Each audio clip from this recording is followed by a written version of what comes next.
10 मई 2024 की सुबह करीब 8 बजे सीतापुर जिला पुलिस स्टेशन के कंट्रोल रूम में रामगढ़ गांव की पुलिस चौकी से एक जरूरी कॉल आई।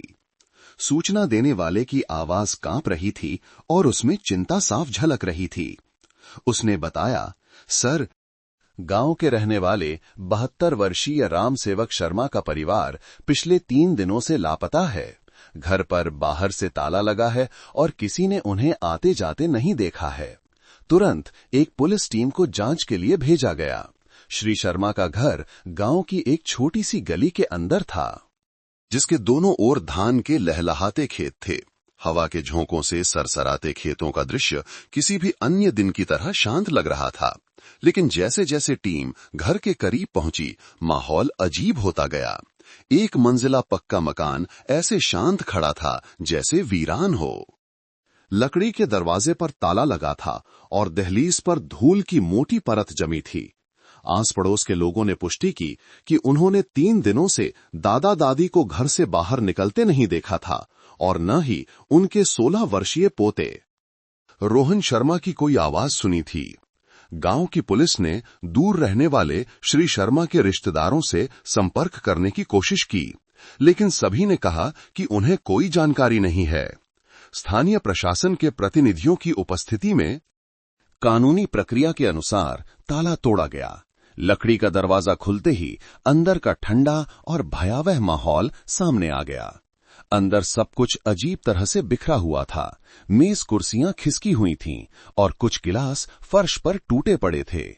पुरानी लकड़ी की अलमारी, जहां दादा दादी अपनी बचत के पैसे रखते थे, खुली पड़ी थी और दराज खाली थी। घर के पूजा स्थल पर रखा पानी का पात्र सूख चुका था और धूपदानी पर धूल की मोटी परत जम गई थी। ये इस बात का संकेत था कि कई दिनों से किसी ने पूजा नहीं की थी। घर में एक भयानक खामोशी छाई हुई थी, ना कोई आवाज, न ही जीवन का कोई संकेत। सब कुछ जैसे समय में जम गया हो। ठीक उसी पल जब वे 3 लोग गायब हुए थे, सब इंस्पेक्टर विक्रम सिंह, जो शुरुआती जांच में शामिल थे, ने बाद में बताया, मैंने कई मामले देखे हैं, लेकिन शायद ही कोई घटनास्थल ऐसा था जिसने मुझे इस तरह से कंपा दिया हो। खून का कोई निशान नहीं, संघर्ष का कोई संकेत नहीं, बस एक अजीब सा खालीपन, जैसे कि वे हवा में विलीन हो गए हों। पुलिस बल ने तुरंत आसपास के क्षेत्र को घेर लिया, पड़ोसियों से पूछताछ की, लेकिन किसी ने भी कोई असामान्य आवाज नहीं सुनी थी। न ही किसी ने उन दिनों किसी अजनबी को घर में आते जाते देखा था। एक बड़ा सवाल खड़ा हो गया, क्या एक परिवार के 3 लोग, एक बुजुर्ग दंपति और एक 16 साल का लड़का, एक साथ बिना कोई सुराग छोड़े गायब हो सकते हैं?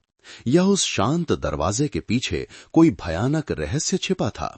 रामगढ़ गांव में इस अजीब गुमशुदगी की कहानी तेजी से पूरे इलाके में फैल गई। लोग तरह तरह की बातें करने लगे। हर कोई अपनी अटकलें लगा रहा था। कुछ ने कहा कि उनका अपहरण कर लिया गया है, जबकि कुछ का मानना था कि वे कर्ज के कारण भाग गए हैं। लेकिन जो लोग घटनास्थल पर मौजूद थे, उनके मन में एक गहरी बेचैनी बढ़ती जा रही थी।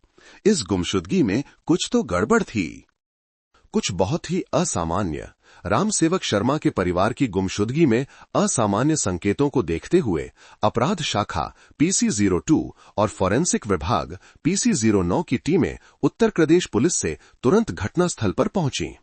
कर्नल अर्जुन प्रसाद के सीधे निर्देशन में एक जांच दल ने सावधानीपूर्वक हर कदम पर छानबीन शुरू की, क्योंकि हर कोई महसूस कर रहा था कि ये अब केवल एक नागरिक गुमशुदगी का मामला नहीं रहा। वो एक मंजिला घर, केले और पुराने पेड़ों के बगीचे के बीच में स्थित था। तोड़े गए लकड़ी के दरवाजे के अंदर से एक सीलन और हल्की जलने की गंध आ रही थी, जिससे अंदर जाने वाले हर किसी को अपनी भौहें सिकोड़नी पड़ी। सब कुछ अस्त व्यस्त था, जैसे किसी ने कुछ खोजने के लिए सब कुछ उलट पुलट दिया हो। लेकिन अजीब बात यह थी कि खून की एक बूंद नहीं थी, संघर्ष का कोई निशान नहीं था और न ही किसी को घसीटने या विरोध करने का कोई संकेत था। फर्श पर कुछ धुंधले पैरों के निशान बेतरतीब दिशाओं में छपे थे। फोरेंसिक टीम ने पराबैंगनी प्रकाश से जांच की, लेकिन परिणाम में केवल पुराने कीचड़ से सने जूतों के निशान मिले। जिनका आकार स्पष्ट नहीं था। इससे मामला और भी रहस्यमय हो गया, क्योंकि अगर ये एक हत्या का मामला था तो अपराधी ने बहुत सफाई से काम किया था। बेडरूम में पुरानी लकड़ी की अलमारी, जहां परिवार अपनी बचत रखता था, को बेरहमी से तोड़ा गया था। ताला मुड़ा हुआ था, दराज खाली थी, अंदर एक भी नोट या गहना नहीं बचा था। अलमारी के बगल में एक तकिया फटा हुआ था और उसकी रुई बाहर बिखरी पड़ी थी। ऐसा लग रहा था कि किसी ने पैसे छिपाने की हर जगह को खोजा था। रसोई में भी कुछ ध्यान देने योग्य था। खाने की एक कटोरी में कुछ सूखे चावल बचे थे, जैसे कि खाना बीच में ही छोड़ दिया गया हो। पास में एक बड़ी और एक छोटी चप्पल पिछले दरवाजे के पास पड़ी थी। सब कुछ ये महसूस करा रहा था कि उस रात कुछ अचानक हुआ था। जांच दल के प्रमुख इंस्पेक्टर संजय कुमार कुछ देर चुपचाप देखते रहे और फिर धीरे से बोले, अगर ये लूटपाट का मामला है तो हाथापाई के निशान क्यों नहीं हैं? और अगर वे खुद चले गए तो घर को इस तरह युद्ध के मैदान जैसा क्यों छोड़ गए? उनके सवाल ने सभी को चुप करा दिया। कोई भी तर्क जो हो रहा था उसे समझाने के लिए पर्याप्त नहीं था।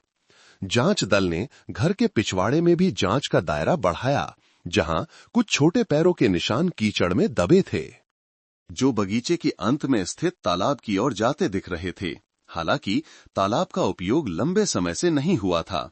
पानी गाढ़ा हो चुका था और इस समय जांच करने से लगभग कुछ भी स्पष्ट नहीं हो रहा था।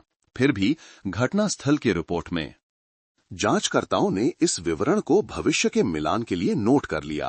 प्रारंभिक जांच पूरी करने के बाद जांचकर्ता गांव की पुलिस चौकी के छोटे से कमरे में वापस बैठे। मेज पर घटनास्थल की तस्वीरें फैली हुई थीं। हर खरोच, हर जूते के निशान का सावधानीपूर्वक विश्लेषण किया जा रहा था।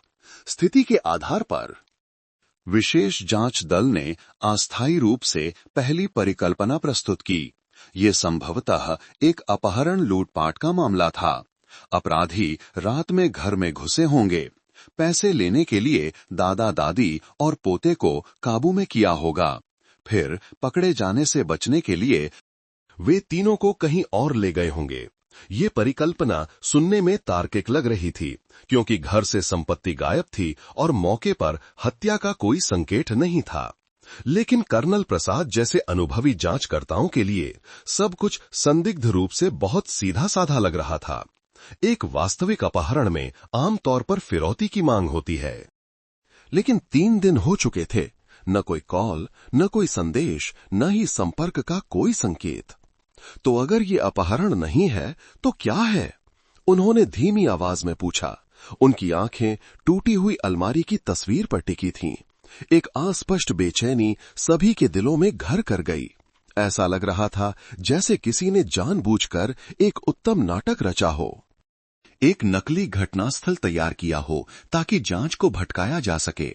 उस रात श्री शर्मा के घर को पूरी तरह से सील कर दिया गया। बाहर गांव वाले अभी भी कानाफूसी कर रहे थे, कुछ सहानुभूति जता रहे थे, कुछ अफवाहें फैला रहे थे। किसी ने कहा कि उसने उनके गायब होने से एक रात पहले बगीचे में टिमटिमाती रोशनी देखी थी, जबकि किसी ने दावा किया कि उसने आधी रात को तालाब से अजीब छपाक की आवाज सुनी थी। ये सभी कहानियां, चाहे सच्ची हों या झूठी, सावधानी पूर्वक दर्ज की गईं और इन्हीं छोटे छोटे विवरणों से मामले की अगली जांच की दिशा बनने लगी थी। जब रामगढ़ गांव पर रात का अंधेरा छाया तो श्री शर्मा के घर से पुलिस की सीलबंदी के नीचे से पीली रोशनी अभी भी टिमटिमा रही थी। सीतापुर जिला मुख्यालय के अंदर एक आपातकालीन बैठक आधी रात तक चली। अब इसमें कोई संदेह नहीं था, रामसेवक शर्मा के परिवार का मामला सिर्फ एक सामान्य गुमशुदगी नहीं था। घटनास्थल पर मिले सुराग बहुत विरोधाभासी थे। समय में अंतराल बहुत संदिग्ध थे। उसी रात 10 मई 2024 को केस नंबर 724M के साथ एक विशेष जांच दल SIT का आधिकारिक तौर पर गठन किया गया।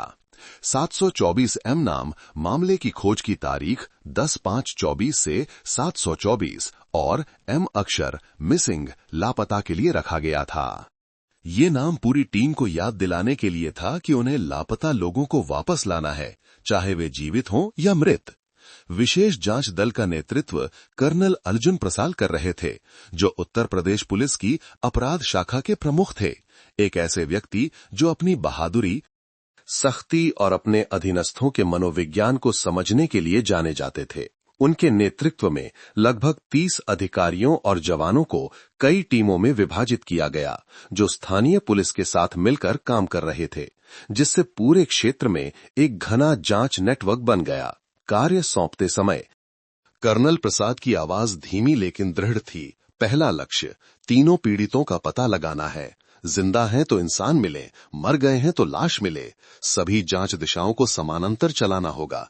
किसी भी संभावना को, चाहे वो कितनी भी छोटी क्यों ना हो, खारिज नहीं करना है। वो जानते थे कि ऐसे मामलों में हर गुजरता घंटा किसी की जान ले सकता है और जितना अधिक समय लगेगा, लापता लोगों को खोजने की संभावना उतनी ही कम हो जाएगी। उसी रात 2 जांच दिशाएं स्थापित की गईं। पहली दिशा सभी रिश्तेदारों से संपर्क करना, विशेष रूप से रोहन शर्मा के माता पिता से, जो लापता घर में अपने दादा दादी के साथ रह रहा था। एक टीम तुरंत संपर्क करने के लिए निकली और परिणाम ने सभी को सोचने पर मजबूर कर दिया। रोहन के पिता राजेश शर्मा वर्तमान में मुंबई में एक कंटेनर ट्रक ड्राइवर के रूप में काम कर रहे थे, जबकि उसकी मां सुनीता ने पुनर्विवाह कर लिया था और लखनऊ में रह रही थी। दोनों ने खबर सुनकर गहरा सदमा व्यक्त किया। ध्यान देने योग्य बात यह थी कि उन्हें फिरौकी की मांग करने वाली कोई कॉल या संदेश नहीं मिला था, जो अपहरण के मामलों की एक सामान्य विशेषता है। वास्तव में पिछले 3 दिनों से उन्हें यह भी नहीं पता था कि रोहन लापता है, क्योंकि वो उनसे दूर रहता था और कम ही संपर्क करता था। इस जवाब ने शुरुआती अपहरण की परिकल्पना को कमजोर कर दिया। अगर पैसे का मकसद नहीं था, तो अपराधी ने ऐसा क्यों किया? दूसरी जांच दिशा क्षेत्र और आसपास के इलाकों में सभी आपराधिक तत्वों की जांच करना था। लूट, चोरी, अपहरण और जानबूझकर चोट पहुंचाने के पूर्व रिकॉर्ड वाले लगभग 50 संदिग्धों की एक सूची तैयार की गई। जासूसों की टीमें बाजारों, बस स्टैंडों, लॉज, इंटरनेट कैफे से लेकर कानपुर, रायबरेली और यहां तक कि मध्य प्रदेश की सीमा तक के जटिल इलाकों में फैल गईं। हर व्यक्ति का सत्यापन किया गया, हर गवाह से पूछताछ की गई, हर सुराग का पीछा किया गया, लेकिन सभी के पास अपनी बेगुनाही का सबूत था। किसी का भी शर्मा परिवार से कोई लेना देना नहीं था। 3 दिन बाद जब सभी दिशाओं से परिणाम निराशाजनक रहे, तो विशेष जांच दल के बैठक कक्ष में माहौल भारी हो गया। सफेद बोर्ड पर नोट्स की पंक्तियां, संबंधों के चित्र और घटनास्थल की तस्वीरें थीं, लेकिन हर तीर एक बंद गली की ओर इशारा कर रहा था। इंस्पेक्टर अमित वर्मा, एक युवा जासूस, ने सिर खुजलाते हुए एक लंबी सांस ली। अगर ये लूट थी तो उन्हें पैसे मिले होंगे, लेकिन पैसे कहाँ हैं? अगर ये अपहरण था तो कोई संपर्क होना चाहिए था, लेकिन कोई नहीं है। और अगर वे खुद चले गए तो उन्होंने अपना घर और सामान इस तरह क्यों छोड़ा? पूरा कमरा चुप था।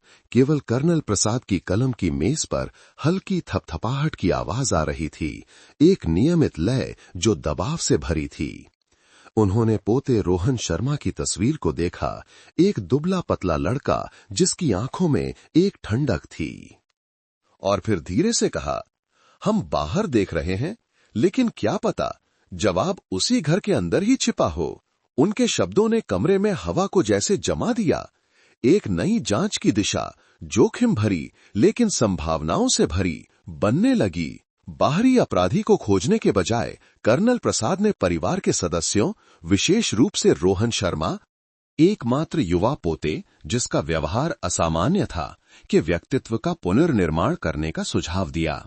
उस फैसले ने मामले के घने अंधेरे में एक छोटी सी रोशनी की किरण जगा दी, क्योंकि कभी-कभी अपराध को समझने के लिए एक अन्वेषक को उन चीजों को सीधे देखने के लिए पर्याप्त शांत होना पड़ता है, जिनके बारे में बहुत कम लोग सोचने की हिम्मत करते हैं। उस रात जब जासूस घर चले गए, तो रामगढ़ गांव की ओर जाने वाली सड़क पर कोहरा छाने लगा।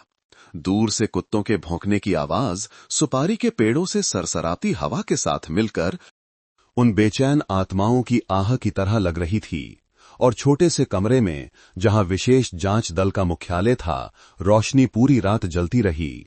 मेज पर मोटी फाइलों के बीच रोहन शर्मा की तस्वीर चुपचाप पड़ी थी, लेकिन उस क्षण से वो नाम इस भयानक गुमशुदगी के मामले का केंद्र बन गया था। कई दिनों की जांच के बाद भी जब राम सेवक शर्मा के परिवार का कोई सुराग नहीं मिला, तो विशेष जांच दल 724M को अपनी दिशा बदलने के लिए मजबूर होना पड़ा। लूट, अपहरण या कर्ज से संबंधित सभी परिकल्पनाएं धीरे धीरे बंद गलियों में पहुंच रही थीं। कोई संघर्ष का निशान नहीं था, कोई फिरौती का संदेश नहीं था, किसी भी गवाह ने रात में किसी अजनबी को आते नहीं देखा था। उस सुबह की बैठक में colonel Arjun Prasad data board के सामने चुपचाप खड़े थे। उन्होंने किशोर रोहन शर्मा की तस्वीर की ओर इशारा किया और धीमी आवाज में कहा, बाहरी दिशाओं को ताम तौर पर छोड़ दो, चलो उस घर के केंद्र में वापस चलते हैं जहां से सब कुछ शुरू हुआ, अपराधी को खोजने के लिए। हमें पहले उन लोगों को समझना होगा जो गायब हो गए हैं। वे कौन थे, वे कैसे रहते थे, उनके बीच संबंध कैसे थे। इस काम के लिए एक विशेष टीम को नियुक्त किया गया। वे अपने साथ बंदूकें या हथकड़ियां नहीं ले गए, बल्कि केवल नोटबुक, रिकॉर्डर और उन सामान्य कहानियों को फिर से खोजने के लिए धैर्य का दिल ले गए, जो हानि रहित लगती थीं, लेकिन गहरे अर्थ छिपाए हुए थीं। श्री रामसेवक शर्मा कभी इस क्षेत्र के एक प्रसिद्ध बढ़ई थे। उन्होंने अपना पूरा जीवन रामगढ़ की भूमि से जुड़कर बिताया। अपनी पत्नी शांति देवी एक दयालु महिला जो साल भर अपने सब्जी के बगीचे और मुर्गियों के साथ व्यस्त रहती थीं, के साथ एक साधारण जीवन जिया। उनका केवल एक बेटा था, राजेश शर्मा, रोहन के पिता। लेकिन वो शांतिपूर्ण जीवन तब टूटने लगा जब राजेश और उसकी पत्नी का तलाक हो गया। उस समय रोहन सिर्फ चौथी कक्षा में पढ़ने वाला एक छोटा लड़का था। तलाक के बाद दोनों ने जल्दी से नए परिवार बना लिए। रोहन को उसके दादा दादी की देखभाल में छोड़ दिया। तब से जो घर कभी बच्चों की हंसी से गूंजता था, वो अचानक शांत और खाली हो गया। दादा दादी ने अपने पोते पर अपना सारा प्यार लुटाने की कोशिश की और श्री शर्मा ने उस पर कड़ी नजर रखी, इस डर से कि बच्चा अकेला महसूस न करे। लेकिन शायद बुजुर्गों का प्यार कभी कभी एक छोड़े हुए बच्चे की आत्मा में दरारें भरने के लिए पर्याप्त नहीं होता है। स्कूल के रिकॉर्ड के अनुसार रोहन कभी एक अच्छा, शांत और कम बोलने वाला छात्र था। पड़ोसियों को अभी भी उस दुबले पतले बिखरे बालों वाले लड़के की छवि याद थी, जो हर सुबह अपनी पुरानी साइकिल पर गांव की सड़क से स्कूल जाता था। लेकिन 8वीं कक्षा के आसपास सब कुछ बदलने लगा। उसके पुराने कक्षा शिक्षक ने याद किया, रोहन ठंडा और चिड़चिड़ा हो गया। अक्सर बिना किसी कारण के स्कूल छोड़ देता था।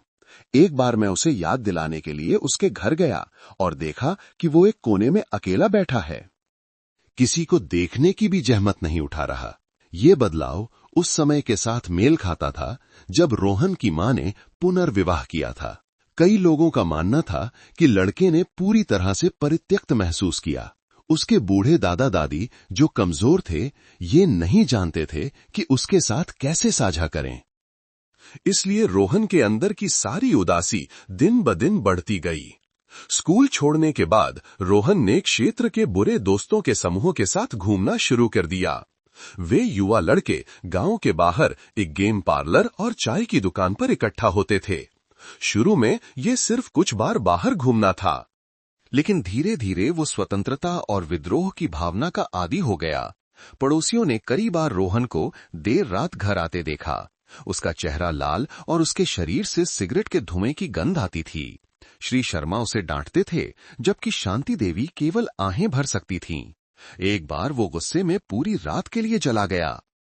अगली सुबह ही लौटा, इतना ठंडा जैसे कुछ हुआ ही ना हो।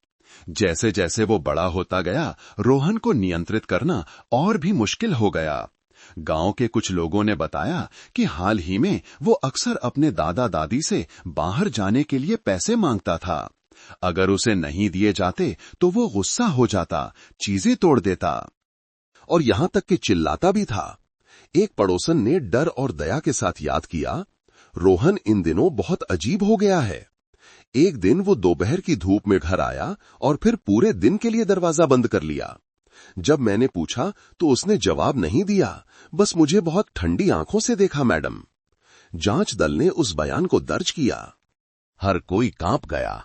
ठंडी आंखें, एक छोटा सा विवरण, लेकिन कभी कभी ये आपराधिक मनोविज्ञान प्रोफाइल में सबसे महत्वपूर्ण पहेली का टुकड़ा होता है। उनके लापता होने से एक हफ्ते पहले किसी ने रोहन को अपने दादा के साथ आंगन में जोर जोर से बहस करते देखा था। उसकी आवाज कठोर थी, जबकि श्री शर्मा अपनी छड़ी के सहारे कांप रहे थे।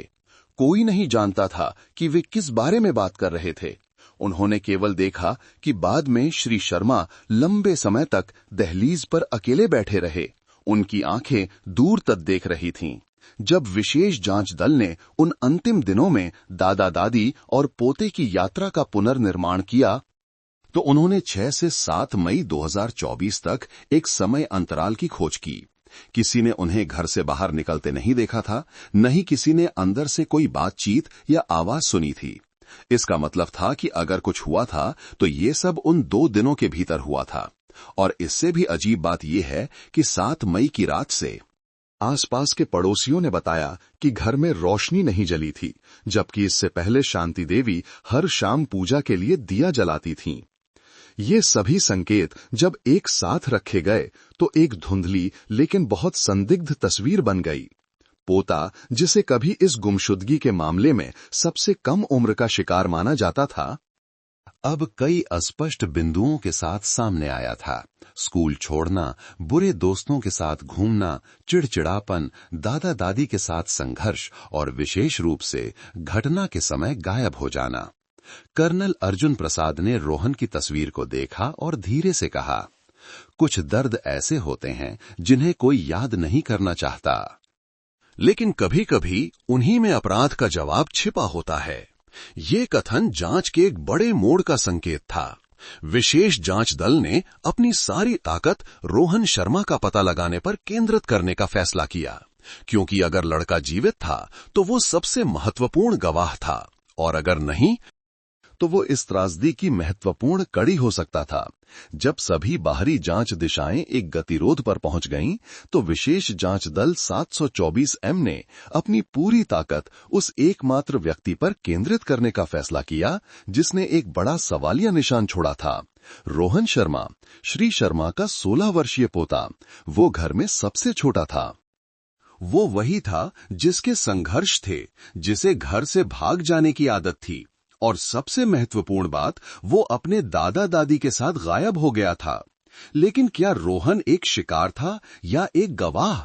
इसका जवाब उन धुंधले सुरागों के बीच कहीं छिपा था जो उसने पीछे छोड़े थे।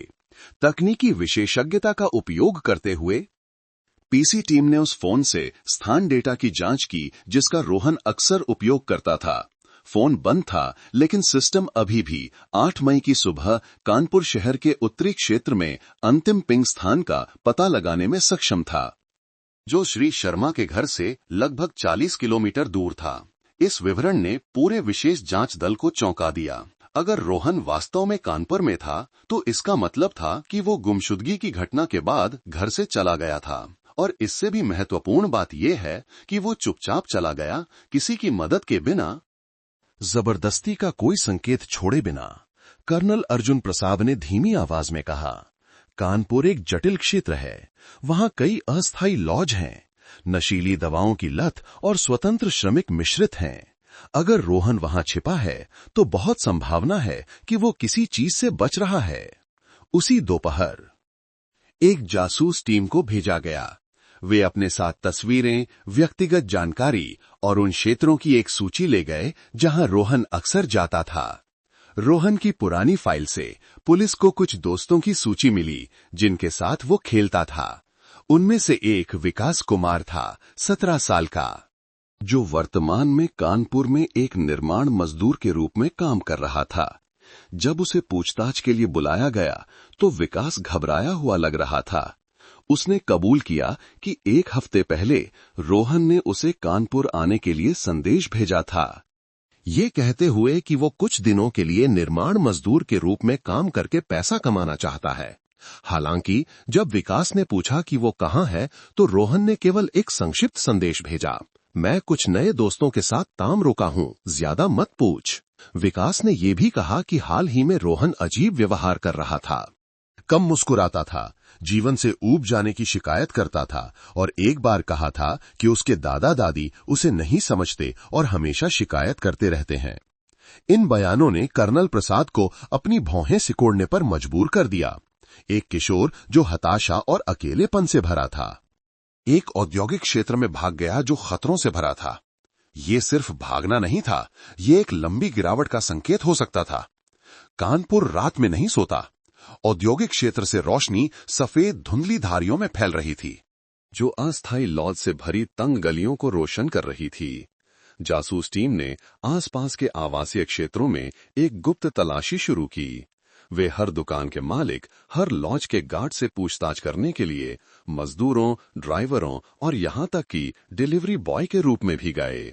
लगातार 3 दिनों तक किसी को भी रोहन नाम के लड़के से मिलने की याद नहीं थी, जब तक वे सड़क 21A के किनारे एक छोटी सी चाय की दुकान पर नहीं पहुंचे, जहां एक बड़ी उम्र की दुकान मालकिन ने धीरे धीरे बताया, कुछ दिन पहले एक बहुत दुबला लड़का एक पैकेट नूडल्स और एक पैकेट सिगरेट खरीदने आया था। उसका चेहरा पीला था, आंखें धसी हुई थीं और वो उत्तरी लहजे में बोल रहा था। बहुत दयनीय लग रहा था। मैंने पूछा कि वो कहां से है। उसने बस कहा कि मैं उत्तर प्रदेश से हूं। जब उसे तस्वीर दिखाई गई तो उसने बिना किसी हिचकिचाहट के सिर हिलाया। हाँ, वही था। वो कृष्णा लॉज की ओर पैदल जा रहा था। इस विवरण ने पूरी टीम में उम्मीद जगा दी। वे तुरंत कृष्णा लॉज पहुंचे, जो औद्योगिक क्षेत्र के पीछे स्थित एक मंजिला इमारतों की एक पंक्ति थी, जहां कई मजदूर और विभिन्न स्थानों के युवा इकट्ठा होते थे। लॉज की मालकिन श्रीमती कृष्णा, जो 50 वर्ष से अधिक की थीं, ने पुष्टि की कि कुछ दिन पहले 3 युवकों के एक समूह ने एक कमरा किराए पर लिया था, जिसमें एक दुबला, शांत लड़का था जो केवल रात में वापस आता था और सुबह कहीं चला जाता था। उसने आगे कहा कि वे अक्सर दरवाजा बंद रखते थे, एक अजीब गंध आती थी और हाल ही में उसने उस दुबले लड़के को नहीं देखा था। पुलिस ने किराएदारों की सूची की जांच करने का अनुरोध किया। रजिस्टर में दर्ज नाम नकली था, संपर्क फोन नंबर मौजूद नहीं था। जब उन्होंने गली के कोने पर लगे कैमरे की जांच की तो उन्होंने एक धुंधली छवि देखी, जिसमें एक युवक एक बैग लटकाए हुए, काली शर्ट पहने हुए थोड़ा लंगड़ा कर चल रहा था, जो रोहन जैसा लग रहा था। कृष्णा लॉज में ठीक उसी समय मुड़ रहा था जब रोहन का फोन सिग्नल खो गया था। इंस्पेक्टर अमित वर्मा, जो सीधे जासूस टीम के प्रभारी थे, ने अपनी रिपोर्ट में लिखा, बहुत संभावना है कि रोहन इस क्षेत्र में दिखाई दिया था। हालांकि संदिग्ध अब यहां नहीं है। वो या तो चला गया है या आसपास के लॉज में छिपा हुआ है। क्षेत्र के चारों ओर एक गुप्त जांच घेरा स्थापित किया गया था, लेकिन जैसे कि 16 साल का लड़का रात के अंधेरे में गायब हो गया हो। किसी ने भी रोहन को उस जगह से निकलते नहीं देखा और न ही पीछा करने के लिए कोई स्पष्ट सुराग था। कानपुर की रात ठंडी थी। कृष्णा लॉज कमजोर पीली रोशनी में चुपचाप खड़ा था। जासूस कुछ 100 मीटर दूर खड़ी एक पिकअप ट्रक में इंतजार कर रहे थे। कई दिनों से वे घटना स्थल पर खा पी और सो रहे थे, बस एक छोटे से संकेत का इंतजार कर रहे थे, एक परिचित चेहरे के प्रकट होने का। एक औद्योगिक क्षेत्र के सुरक्षा गार्ड ने बताया कि कभी-कभी उसने एक दुबले युवक को काली शर्ट पहने हुए क्षेत्र में घूमते देखा था, जो अक्सर आधी रात को दिखाई देता था और सिगरेट पीने के बाद गायब हो जाता था। जब उसे तस्वीर दिखाई गई तो उसने पुष्टि की, बहुत मिलता जुलता है, लेकिन वो बहुत तेजी से चलता था, जैसे किसी के पीछा करने से डर रहा हो। वो छाया जो कभी दिखाई देती और कभी गायब हो जाती, ने जासूसों को रोहन को कानपुर का भूत उपनाम देने पर मजबूर कर दिया। एक धुंधली छाया। ये नहीं पता कि वो किस चीज से भाग रहा था या किस चीज से परेशान था। कर्नल प्रसाद को आधी रात के करीब रिपोर्ट मिली। उन्होंने बस संक्षेप में कहा, धैर्य रखो, कोई भी भूत आखिर में वहीं लौटता है जहां से उसकी शुरुआत हुई थी। 3 दिन बाद जब कृष्णा लॉज में अंतिम सुराख की पुष्टि हो गई, तो विशेष जांच दल 724M ने सीधे जमीन पर तलाशी अभियान शुरू किया। जागती रातें, संक्षिप्त लेकिन घनी रिपोर्टें, सब एक ही निर्देशांक पर केंद्रित थीं।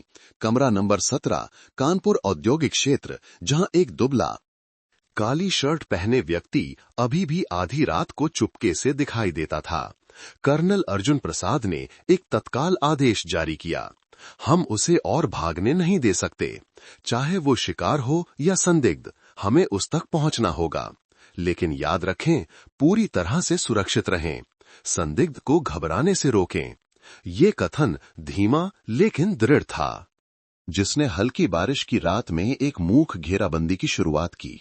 ये चौथी रात थी। हल्की बारिश के बाद मौसम उमस भरा था। कृष्णा लॉज कमजोर पीली रोशनी में चुपचाप खड़ा था। बारिश का पानी छोटी गली में कचरे और सड़े पत्तों पर जमा हो गया था। घड़ी ने सुबह के 1 बजाए, वो समय जब छिपे हुए लोग अक्सर दिखाई देते हैं। 3 जासूस टीमों ने 3 दिशाओं से लॉज को घेर लिया। वे सादे कपड़ों में थे, वॉकी टॉकी पहने हुए और छाया की तरह चुपचाप चल रहे थे। पूरे क्षेत्र में केवल जूतों की खड़खड़ाहट और टिन की छतों पर गिरती हल्की आवाज सुनाई दे रही थी। एक जासूस ने हेडसेट के माध्यम से धीरे से सूचना दी, कमरा नंबर 7 के दरवाजे के नीचे से रोशनी आ रही है। आवाज बहुत धीमी है, लेकिन अंदर निश्चित रूप से कोई है। इंस्पेक्टर अमित वर्मा, जो घटनास्थल पर सीधे कमान संभाल रहे थे, ने धीरे से सिर हिलाया। उन्होंने अपने 2 साथियों को करीब आने का इशारा किया। उनकी आंखें आधे बंद लोहे के दरवाजे से नहीं हटीं। सभी तनाव में थे। कोई नहीं जानता था कि उस दरवाजे के पीछे एक भटका हुआ लड़का था या एक संदिग्ध जो लड़ने के लिए तैयार था। कमरा नंबर 7 कोने में छिपा हुआ था। दरवाजा जंग लगा हुआ था। दीवारें काली पड़ गई थीं। दरवाजे की दरार से एक नम तीखी गंध आ रही थी, जिसमें सिगरेट के धुएं और किसी तीखी चीज की गंध मिली हुई थी। हवा में नशीली दवाओं की गंध घुल चुकी थी। जासूसों ने अपने कान लगाकर सुना। अंदर से खड़खड़ाहट की आवाज आ रही थी, जैसे कोई सामान पैक कर रहा हो। एक गहरी कर्कश पुरुष की आवाज आई, जल्दी करो, सुबह होने वाली है। एक और कमजोर कांपती हुई आवाज, जो परिचित लग रही थी, मुझे बस अपनी शर्ट लेने दो, फिर हम तुरंत चले जाएंगे। वो आवाज रोहन शर्मा की थी। तुरंत इंस्पेक्टर वर्मा ने सभी टीमों को तैयार रहने का इशारा किया। आदेश वॉकी टॉकी पर प्रसारित किया गया। लक्ष्य की पुष्टि हो गई है। चुप रहें और आदेश की प्रतीक्षा करें। जैसे ही कार्रवाई का संकेत दिया गया, एक जोरदार धमाका हुआ। लोहे का दरवाजा ताला तोड़कर झुक गया। टॉर्च की रोशनी ने तंग कमरे को रोशन कर दिया। अंदर का दृश्य देखकर सभी स्तब्ध रह गए। कमरा केवल 10 वर्ग मीटर से थोड़ा बड़ा था, अंधेरा था और सामान बेतरतीब ढंग से फेंका हुआ था। सड़ी हुई लकड़ी के बिस्तर पर एक दुबला पतला युवक बैठा था। उसका चेहरा थका हुआ था, आंखें लाल थीं। वो रोहन था। उसके बगल में 20 साल से अधिक उम्र के 2 अन्य पुरुष थे। दोनों नशीली दवाओं के प्रभाव में थे। चारों ओर पाइप, लाइटर और छोटे प्लास्टिक के बैग बिखरे हुए थे। छत से लटका एक बल्ब टिमटिमा रहा था, जिससे माहौल और भी भयानक हो गया था। जब टॉर्च की रोशनी पड़ी तो रोहन चौंक कर दीवार से सट गया। उसके हाथ कांप रहे थे। वो केवल इतना ही कह पाया, आप लोग पुलिस वाले हैं? उसकी आवाज में डर और थकावट दोनों थे। इंस्पेक्टर वर्मा धीरे से आगे बढ़े और कहा, हम उत्तर प्रदेश पुलिस से हैं। शांत रहो, तुम्हें कोई नुकसान नहीं पहुंचाएगा। हम बस ये जानना चाहते हैं कि तुम्हारे दादा दादी कहां हैं। लेकिन रोहन ने जवाब नहीं दिया। उसने अपना सिर नीचे झुका लिया। उसके कंधे कांप रहे थे और पसीने की बूंदें उसके गालों पर धूल और आंसुओं के साथ मिल गईं। कमरे की तलाशी के दौरान पुलिस को तकिए के नीचे सफेद क्रिस्टल का एक पैकेट और नशीली दवाओं के सेवन के कुछ उपकरण मिले। सभी को सील कर दिया गया और ठीक से दर्ज किया गया। रोहन के साथ के 2 युवकों को उनकी पहचान सत्यापित करने के लिए स्थानीय मुख्यालय ले जाया गया। रोहन खुद थका हुआ लग रहा था। उसकी आंखें खाली थीं। एक अधिकारी ने अपनी रिपोर्ट में लिखा, संदिग्ध रोहन शर्मा नशीली दवाओं के प्रभाव में है। मनोवैज्ञानिक रूप से घबराया हुआ है। जब उसके दादा दादी के बारे में पूछा गया तो वो चुप रहा और सहयोग नहीं किया। उस समय रोहन को देखकर टीम के कई सदस्यों को दुख हुआ। वो सिर्फ एक बच्चा था, लेकिन वो बच्चा अपने रास्ते से बहुत दूर भटक गया था। कानपुर में सुबह हो रही थी जब पुलिस की गाड़ी रोहन शर्मा को सीतापुर जिला मुख्यालय वापस ले जा रही थी। रात की बारिश रुक चुकी थी, केवल खिड़की के शीशे पर ओस की बूंदें जमी थी, जो 16 साल के लड़के के थके हुए चेहरे पर एक उदास पर्दा डाल रही थीं। रोहन पूरे रास्ते चुप रहा। उसने कोई प्रतिक्रिया नहीं दी, कुछ नहीं पूछा और ना ही किसी को देखा। बस उसके हाथ कसकर बंधे थे। उसकी पतली उंगलियां ऐसे कांप रही थीं जैसे वो अभी अभी एक लंबे सपने से जागा हो। जब उसे एक कमरे में ले जाया गया तो कर्नल अर्जुन प्रसाद ने उसे कुछ देर तक देखा। उनके सामने कोई खूंखार अपराधी नहीं था, बल्कि एक भटका हुआ, कमजोर, थका हुआ और खाली बच्चा था। लेकिन ये वही आंखें थीं, आत्माहीन आंखें, जो हर सवाल से बच रही थीं, जिसने अनुभवी कमांडर को यह महसूस कराया कि कुछ बहुत गहरा छिपाया जा रहा है। पहली पूछताछ एक छोटे, रोशन कमरे में हुई जिसमें केवल 3 लोग थे, inspector Amit Verma, sub inspector Vikram और रोहन। उसके सामने गर्म पानी का एक कप रखा था, लेकिन शुरू से अंत तक रोहन ने उसे छुआ तक नहीं। इंस्पेक्टर वर्मा ने एक दोस्ताना लहजे में धीरे से शुरू किया, शांत रहो, हम तुम पर कोई आरोप नहीं लगा रहे हैं। हम बस ये जानना चाहते हैं कि पिछले कुछ दिनों में तुम कहाँ गए, किसके साथ रहे और तुमने घर क्यों छोड़ा। रोहन ने ऊपर देखा, उसकी आंखें खोई हुई थीं।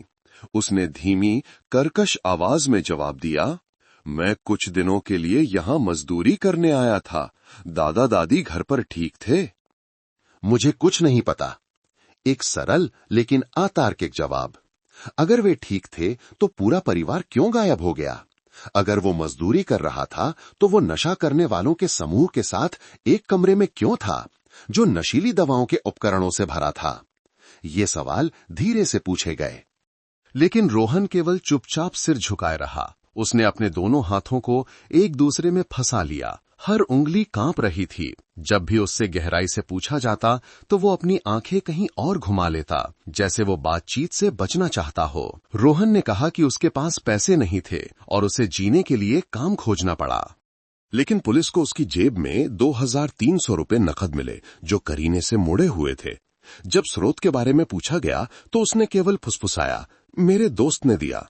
इंस्पेक्टर वर्मा ने पूछा, कौन सा दोस्त? उसने जवाब दिया, मुझे याद नहीं, शायद कोई जिसके साथ में काम करता था। ये गोलमोल सतही जवाब पूछताछ कक्ष के माहौल को और भी भारी बना रहे थे। ठंडी सफेद रोशनी में रोहन सिर झुकाए बैठा था। उसकी आंखें धसी हुई थीं और वो ऐसे बैठा था जैसे किसी चीज से डर रहा हो। जब उसने अपने दादा दादी का जिक्र सुना तो उसने कोई प्रतिक्रिया नहीं दी, केवल थोड़ा कांप गया।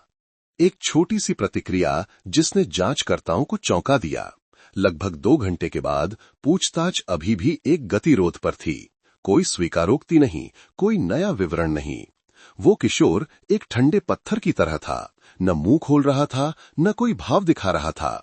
बस इतना चुप था कि डरावना लग रहा था। प्रक्रिया के अनुसार रोहन को नशीली दवाओं के परीक्षण के लिए ले जाया गया। परिणाम जल्दी से कर्नल प्रसाद की मेज पर भेज दिया गया। मेथाम्फेटामाइन यानी आइस के लिए सकारात्मक। वो परिणाम को देखते हुए चुप हो गए। उनकी भौहें तन गईं। कहानी अब केवल एक गुमशुदगी का मामला नहीं थी। ये एक परिवार के भीतर अपराध, लत और पतन का एक और गहरा गड्ढा खोल रही थी।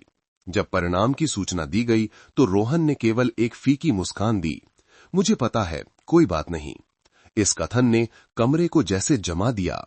कोई भी सामान्य बच्चा इतना शांत नहीं रहता। ये एक निर्दोष व्यक्ति की प्रतिक्रिया नहीं थी, बल्कि अंदर से एक अस्थिर, फटे हुए मनोविज्ञान का संकेत था। रात में ड्यूटी रूम में जांचकर्ता बारी बारी से पहरा दे रहे थे। खाने पीने और आराम करने के बावजूद रोहन ने लगभग कुछ नहीं कहा। कभी कभी लोग उसे खिड़की से बाहर घूरते हुए और अस्पष्ट वाक्य फुसफुसाते हुए देखते थे। जब पूछा गया कि वो क्या सोच रहा है तो रोहन ने केवल जवाब दिया, मुझे पानी के बहने की आवाज सुनाई दे रही है। इस कथन ने सब इंस्पेक्टर विक्रम को अपनी कलम रोकने पर मजबूर कर दिया। पुलिस मुख्यालय के बीच में एक सूखे कमरे में पानी की आवाज कहां से आ रही थी? कर्नल प्रसाद ने रिपोर्ट सुनकर गंभीरता से सोचा। ये एक संकेत हो सकता है कि याददाश्त वापस आ रही है। वो घटना स्थल को याद कर रहा है। दबाव मत डालो, मनोविज्ञान को खुद ताला खोलने दो। लेकिन चुप्पी की दीवार अभी भी खड़ी थी। यद्यपि अधिकारियों ने उसे दादा दादी के प्यार का जिक्र करके प्रोत्साहित करने की कोशिश की, रोहन ने घटना की रात के बारे में एक और शब्द कहने से इनकार कर दिया। अंतर विभागीय बैठकों में कई लोगों ने सुझाव दिया कि रोहन को मुख्य संदिग्ध माना जाना चाहिए, लेकिन कर्नल प्रसाद शांत रहे। उन्होंने कहा, जल्दी निष्कर्ष पर मत पहुंचो। ये लड़का अपराध और डर के बीच फंसा हुआ है। अगर वास्तव में कुछ भयानक हुआ है तो वो उसका सामना करने की हिम्मत नहीं कर रहा है। ऐसा नहीं है कि वो नहीं जानता। ये कहकर उन्होंने रोहन की बचपन की एक पुरानी तस्वीर मेज पर रखी। तस्वीर में लड़का अपने दादा दादी की गोद में मुस्कुरा रहा था। उसकी आंखें मासूम थीं। अंधेरे का कोई निशान नहीं था। उन्होंने धीरे से आह भरी। इस बच्चे के अंदर के इंसान को जगाने का कोई तरीका होना चाहिए। और जैसा कि उनकी अंतर्ज्ञान ने कहा था, वो भयानक चुप्पी टूटने वाली थी, क्योंकि जब पूछताछ कहीं नहीं पहुंच रही थी तो श्री शर्मा के गृहनगर से एक अप्रत्याशित घटना घटी, जिसने मामले के लिए एक पूरी तरह से नया दरवाजा खोल दिया। जबकि सीतापुर जिला पुलिस मुख्यालय में रोहन शर्मा से पूछताछ एक गतिरोध में थी, उसके गृहनगर रामगढ़ गांव में एक भयावह घटना ने उस रात पूरे गांव को जगाए रखा। ये पुलिस द्वारा श्री शर्मा के घर की जांच करने के बाद का तीसरा दिन था। मौसम गर्म और हल्का हवादार था और पड़ोस के लोग परिवार के बगीचे के आसपास से गुजरने लगे थे। कुछ पड़ोसी जिज्ञासावश श्री शर्मा के घर के पीछे के तालाब क्षेत्र में घास साफ करने गए। उस तालाब का लंबे समय से उपयोग नहीं किया गया था। पानी गंदा था और जलकुंभी से ढका हुआ था। जैसे ही वे पास पहुंचे, एक तेज तीखी बदबू उठी, इतनी तेज कि सभी को अपनी नाक ढकनी पड़ी। पहले तो उन्होंने सोचा कि ये एक चूहे या बिल्ली का शव है जो बहकर आ गया है, क्योंकि रुके हुए पानी वाले तालाबों में ऐसा अक्सर होता है। लेकिन कुछ ही मिनटों के बाद वो गंध और भी तेज और भी घुटन भरी हो गई, और इसमें कुछ अजीब था। एक भारी और ठंडी गंध जो रोंगटे खड़े कर देने वाली थी।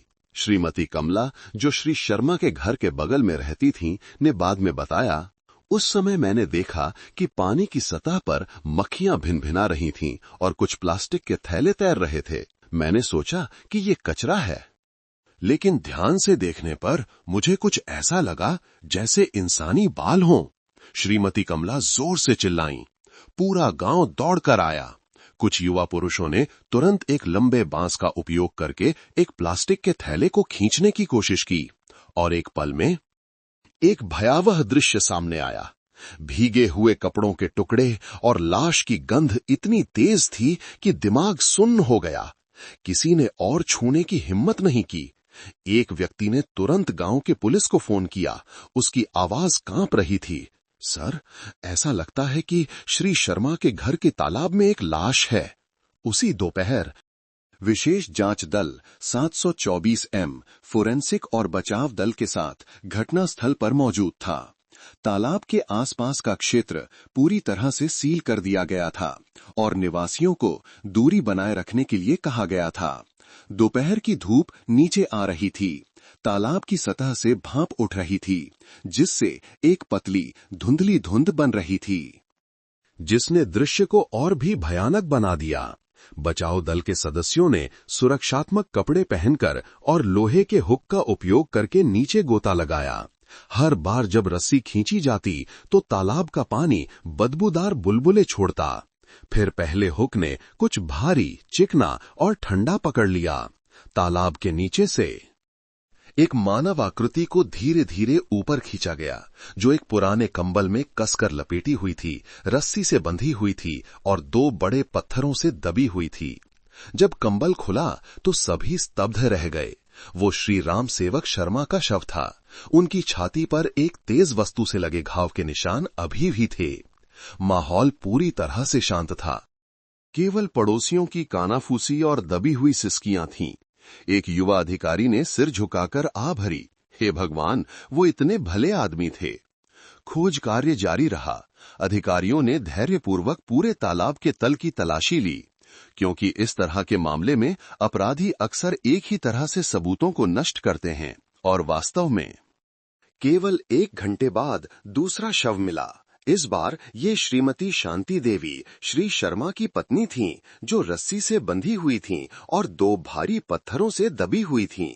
उनकी गर्दन और छाती पर कई गहरे घाव थे, जो ये साबित करते थे कि उनकी मौत सीधे हिंसा से हुई थी, न कि डूबने से। पूरा घटनास्थल शोक और उदासी के माहौल में डूब गया। बाढ़ के बाहर खड़े लोग अपने आंसू नहीं रोक सके। हर कोई श्री शर्मा और उनकी पत्नी को दयालु और सज्जन के रूप में जानता था, जिन्होंने अपने पूरे जीवन में कभी किसी को नाराज नहीं किया था।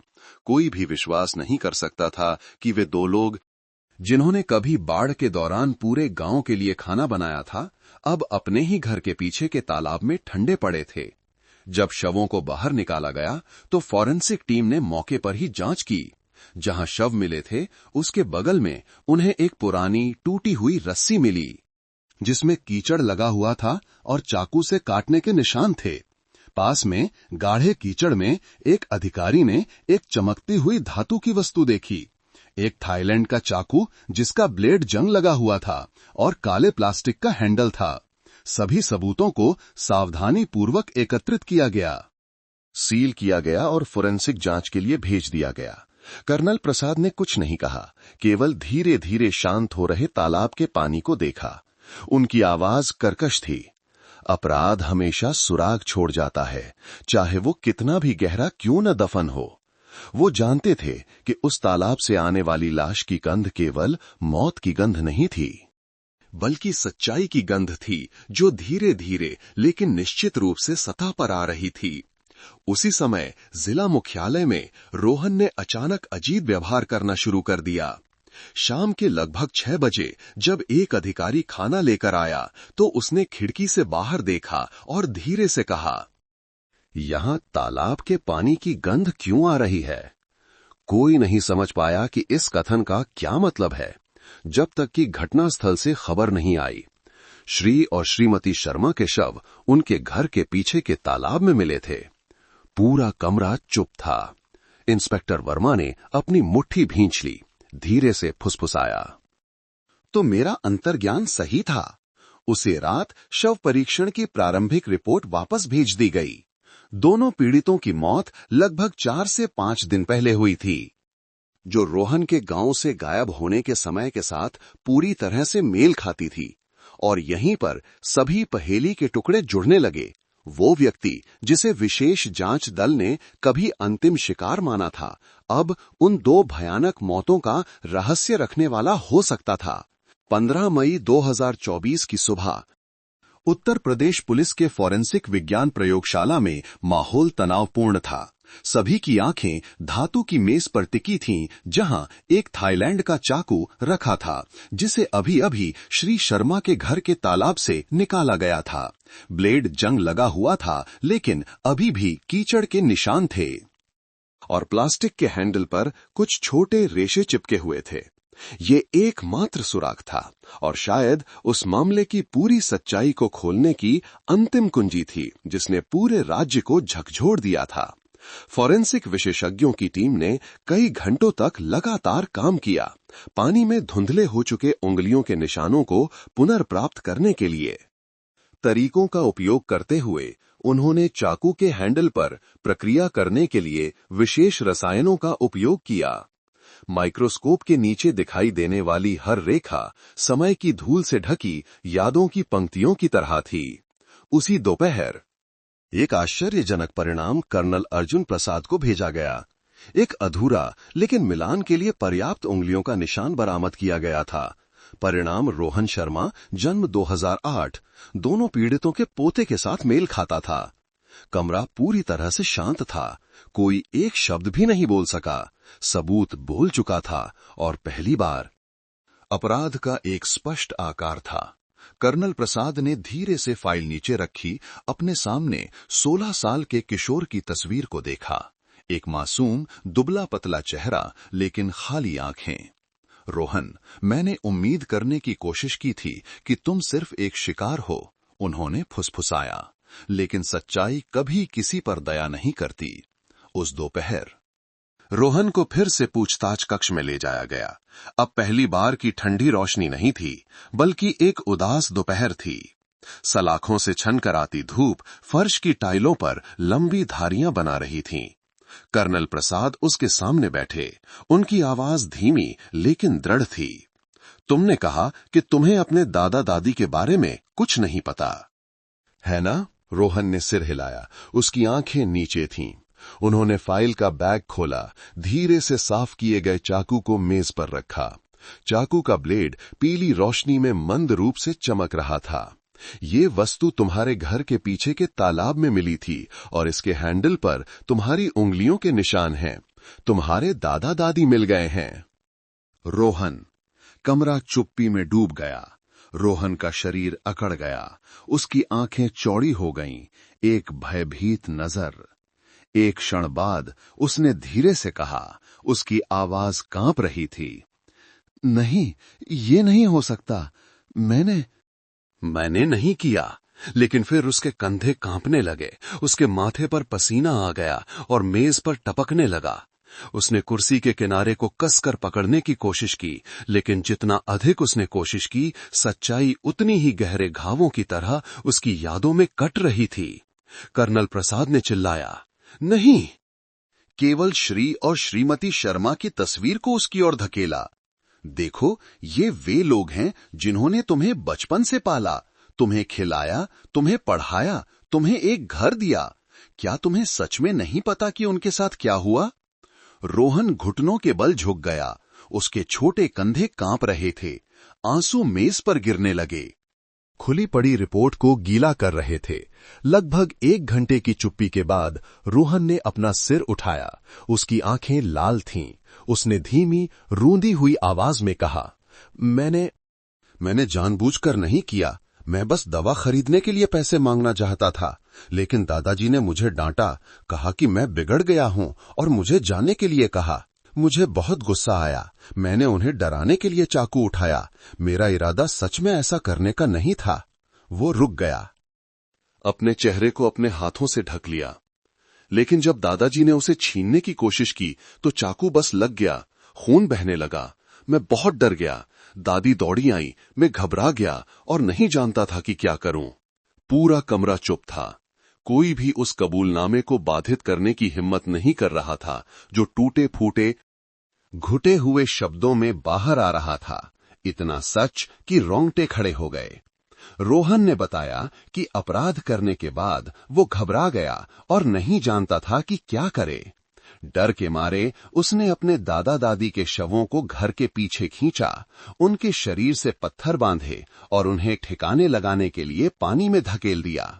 उसने 20-300 रुपए से अधिक ले लिए, जो उसके दादा दादी की पूरी बचत थी, और फिर कानपुर भाग गया, एक लॉज में छिप गया और भूलने के लिए नशीली दवाओं में डूब गया। जब वो ये बता रहा था तो वो फूट फूट कर रोने लगा, अपने सिर को दोनों हाथों से पकड़ लिया। मुझसे गलती हो गई। मुझे नहीं पता कि मैंने ऐसा क्यों किया। मुझे दादा दादी की बहुत याद आती है। मैं बस घर जाकर माफी मांगना चाहता हूं। लेकिन अब बहुत देर हो चुकी थी। कर्नल प्रसाद ने चुपचाप फाइल बंद कर दी। उनकी आंखों में दुख था, कोई गुस्सा नहीं, कोई संदेह नहीं। बस एक बच्चे को खुद को रसातल में धकेलते हुए देखने का दर्द था। क्या तुम जानते हो रोहन, अपराध चाहे कितना भी बड़ा क्यों ना हो, वो एक ऐसे क्षण से शुरू होता है जब एक व्यक्ति खुद पर नियंत्रण खो देता है। लेकिन सबसे दर्दनाक बात जान गंवाना नहीं है, बल्कि मानवता खोना है। रोहन ने जवाब नहीं दिया, केवल सिर झुकाकर फूट फूट कर रोता रहा। वो अब कानपुर का ठंडा भूत नहीं था, बल्कि केवल एक दयनीय बच्चा था जो अपने ही अपराध से तड़प रहा था।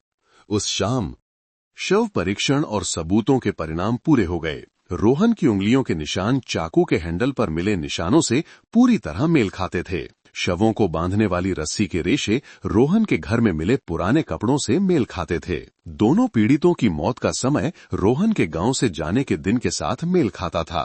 पूरी फाइल अभियोजन पक्ष को भेज दी गई। हत्या और लूट का मामला आधिकारिक तौर पर 16 वर्षीय रोहन शर्मा के खिलाफ दर्ज किया गया। जब उसने आरोप पत्र पढ़ा तो रोहन ने केवल चुपचाप सिर हिलाया। उसने कोई बहाना नहीं बनाया, कोई गुहार नहीं लगाई, केवल आंसुओं के बीच एक छोटा सा वाक्य निकला, काश मैं उस दिन घर नहीं आता। कर्नल प्रसाद ने उसे देखा, उनके दिल में एक अजीब सा दर्द उठा। एक मामला समाप्त हो गया, लेकिन इंसानी पीड़ा अभी भी बनी हुई थी। 2 बुजुर्गों के लिए दर्द जिन्हें उनके ही पोते ने मार डाला था, और एक बच्चे के लिए दर्द जिसने एक लत और एक पल की नादानी के कारण घर वापस जाने का हर रास्ता खो दिया था। लगभग 1 हफ्ते की जांच के बाद रामगढ़ गांव का रहस्यमयी गुमशुदगी का मामला आधिकारिक तौर पर बंद हो गया। लेकिन जो चीज परेशान कर रही थी वो सुराग, निशान या सबूत नहीं थे, बल्कि उन लोगों के दिलों में छोड़ा गया खालीपन था जिन्होंने इसे देखा था। जुलाई के अंत में एक सुबह सीतापुर जिला न्यायालय के गलियारे से हल्की हवा चल रही थी। आसपास के गांव से लोग बड़ी संख्या में एकत्र हुए थे। उन्हें विश्वास नहीं हो रहा था कि आज वे जिस मुकदमे को देखने वाले थे वो उस पोते का था जिसने अपने ही दादा दादी की बेरहमी से हत्या कर दी थी। 2 लोग जिन्होंने अपना पूरा जीवन केवल दयालु और सज्जनता से जिया था। रोहन शर्मा को अदालत कक्ष में लाया गया। उसकी सफेद शर्ट पीली पड़ गई थी, चेहरा दुबला पतला, बाल चिपके हुए, आंखें धसी हुई थीं। अब वो पहले वाला शरारती किशोर नहीं था। वो पूरे समय सिर झुकाए रहा।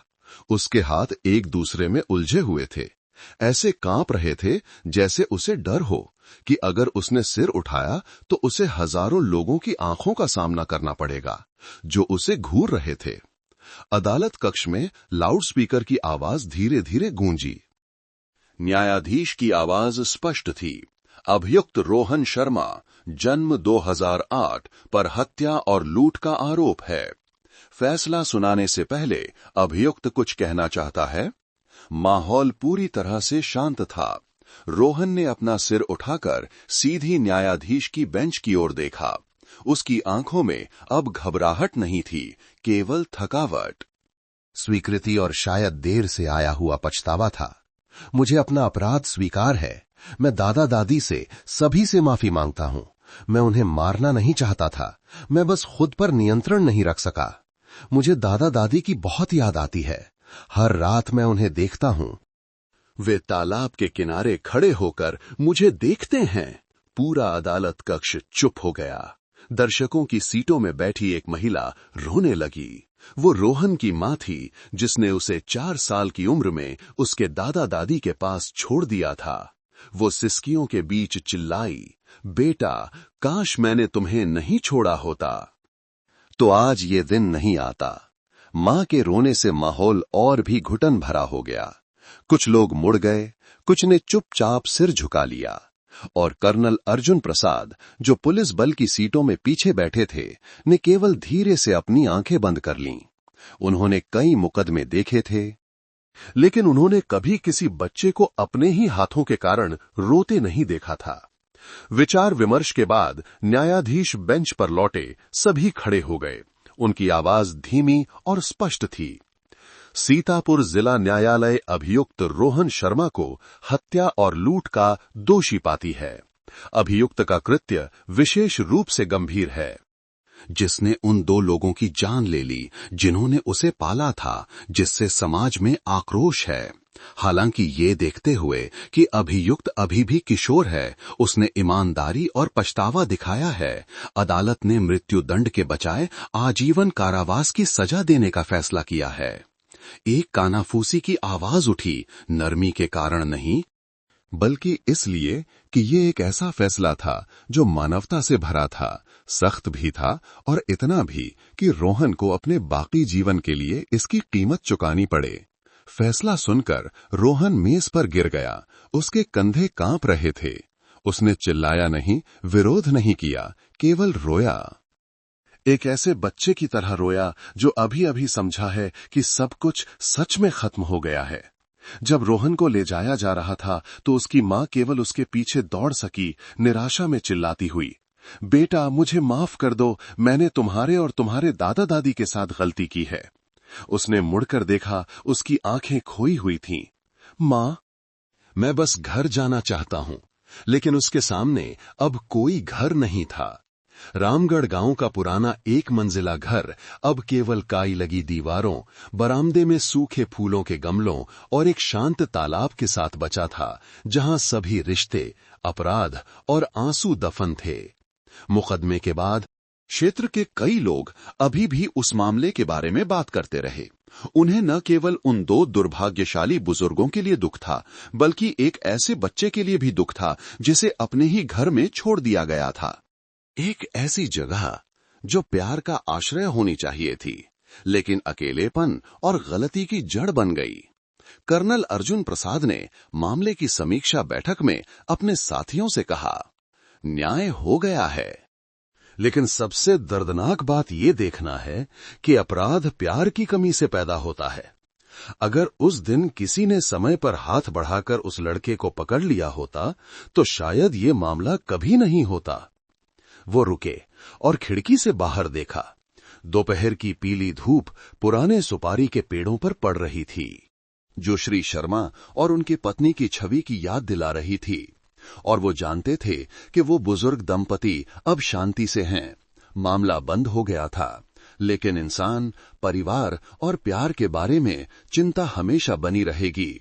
प्रिय मित्र, रोहन शर्मा की कहानी केवल एक दर्दनाक मामला नहीं है, बल्कि ये बाहर के कई परिवारों की त्रासदी का प्रतिबिंब है, जहां माता पिता का तलाक हो जाता है, बच्चों को उपेक्षित कर दिया जाता है और उदासीनता धीरे धीरे एक मासूम आत्मा को मार देती है। जब एक बच्चा अकेलेपन में बड़ा होता है, बिना प्यार के, बिना किसी के सही गलत सिखाने के, तो एक छोटा सा गुस्सा भी अपराध में बदल सकता है। कानून अपराधी को दंडित कर सकता है, लेकिन केवल प्यार और देखभाल ही भविष्य के अपराधों को रोक सकती है।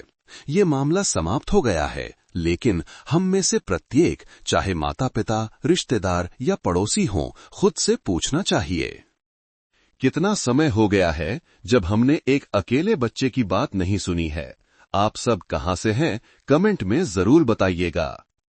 आपको ये कहानी कैसी लगी? मैं ईश्वर से प्रार्थना करता हूं कि आप सभी हमेशा सलामत और खुश रहें। आप जहां भी रहें, हमेशा शांति और सुरक्षा आपके साथ हो। अगर आपके पास भी कोई दिलचस्प कहानी है तो उसे हम सबके साथ जरूर साझा करें। हमें आपकी कहानी सुनने का इंतजार रहेगा।